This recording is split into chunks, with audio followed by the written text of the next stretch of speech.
So being consistent is something that a lot of people struggle with, including myself. So I also have a lot of troubles staying consistent in a lot of things. So I'm not even sure if I'm qualified to talk about this, but I'm actually doing pretty well in other things, and life is all about focusing on the things that are going well and then doubling down on that, right? So let's start with the things that I'm actually doing right.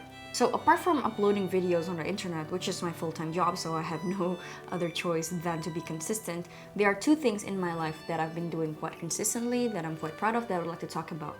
And they are learning Portuguese and meditating.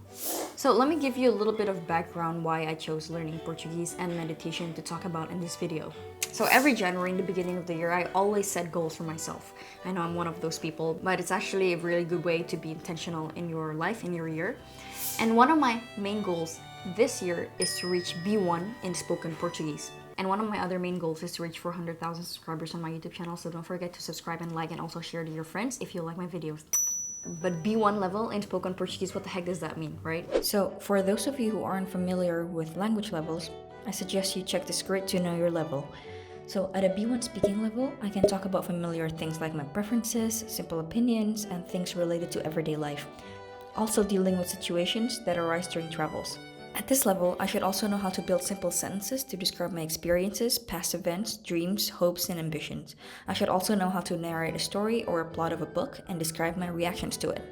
So I'm in Portugal right now, so it's a lot easier to stay consistent in this habit because my environment is really conducive for it. Even though I have to say it's not the easiest to learn Portuguese here because Portuguese people generally speak English very well. So when I speak with them with an accent or with messy Portuguese, they would just speak to me in English, especially around the tourist areas, which is expected. So I'm in Lisbon for a whole month, and I've been taking advantage of my being in Lisbon to speak Portuguese as much as I can with a conversational partner and a conversational group that I subscribe to.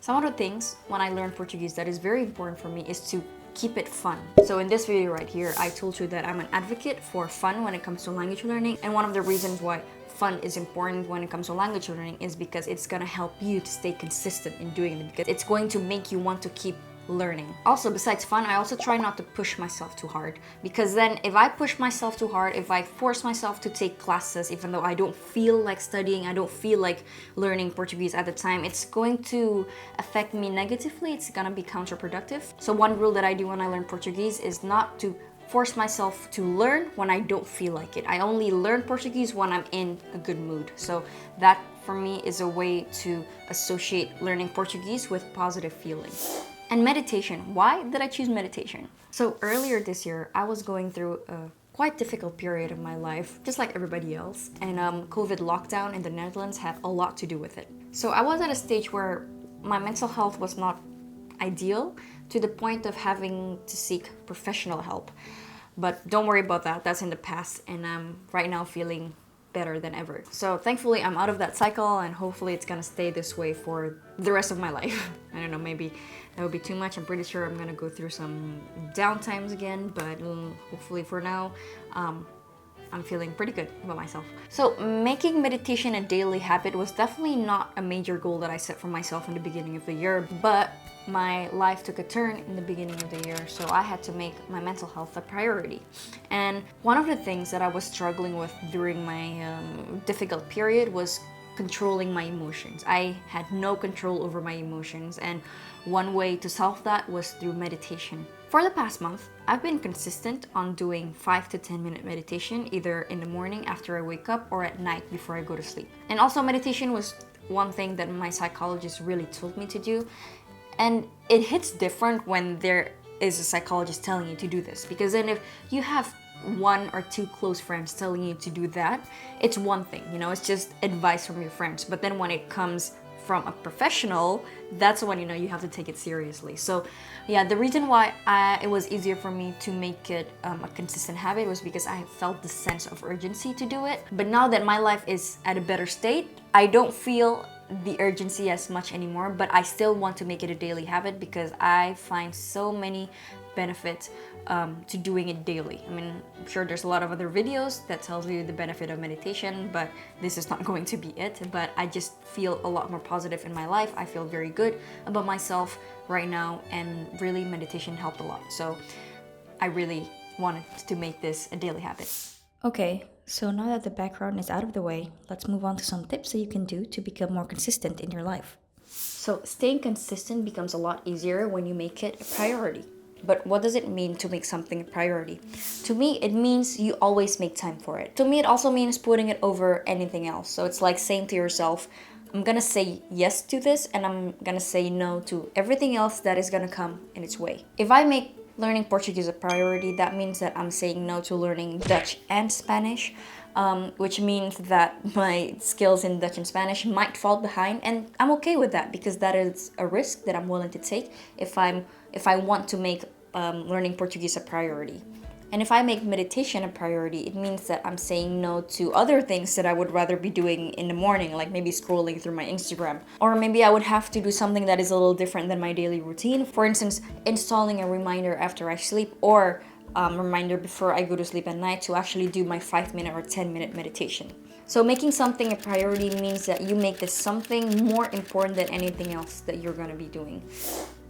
So having an end goal in mind really helps me because then it gives me a sense of deadline. So I have an end point in which I want to reach. So instead of letting it drag, so I know what I'm working towards. So sometimes what helps me a lot is to visualize the end goal in mind. So I love to daydream when I'm walking on the streets or when I'm in public transport. And whenever that happens, I usually picture myself how I am and how proud I would be about myself if I reach it. And that keeps me motivated. So as I told you, the end goal for Portuguese for me this year is to at least reach B1 level in spoken Portuguese. If I reach B2, that's even better. And for meditation, it was a bit tricky for me to think of an end goal, but eventually I decided that I wanted meditation to be a daily routine, something that I do without really thinking. I want to do it without really forcing myself to do it. I just want to make it as a natural part of my day.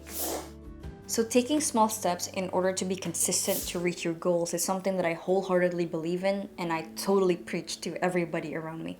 So from my personal experience, taking small steps is the main reason why I managed to get a lot of things done, and a lot of the reason why I can also achieve my goals in life. I think there's a lot of agreement, there's a lot of studies that back this up.